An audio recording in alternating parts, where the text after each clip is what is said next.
நீங்கள் வித்தியாசமான ஒரு முயற்சியை செய்திருக்கிறீர்கள். பொய்யா விளக்கு, அதாவது ஒரு திரைப்படம் உங்களுடைய அந்த இறுதி கணங்களை திரைப்படமாக உருவாக்கப்பட்டிருக்கிறது. அது எந்த இடத்தில் அப்படி ஒரு திரைப்படம் உருவாவதற்கான சூழல் வந்தது? அதில் எப்படி நீங்கள் அந்த கதையின் நாயகனாக நீங்களே நடிக்க வேண்டும் என்று முடிவெடுத்தீங்க? இல்லை, அது மேலே என்னுடைய சிந்தனை இல்லை. எங்களோட படத்தின் தயாரிப்பாளர் டைரக்டருங்கிற தினேஷ் கோபால் அவர் தான் அப்புறம் ஆரை நடிக்க வைக்கலாம் எந்த கதையை வச்சு தான் அதை சுற்றி படம் போகிறோம்.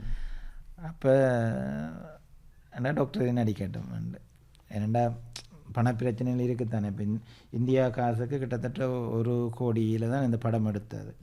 அப்போ நார்மலாக இந்தியாவில் இருக்கிற ஆக்களை வச்சு எடுக்கிறேன்டா ஒரு 15-20 கோடிக்கு மேலே வேணும்.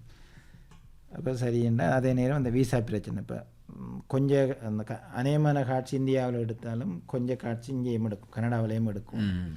அப்போ அப்படியெல்லாம் யோசிச்சுட்டு அப்போ எல்லாமே டைரக்டர் தான் முடிவு பண்ணது. நானும் உங்களோட தலையாட்டினேன்.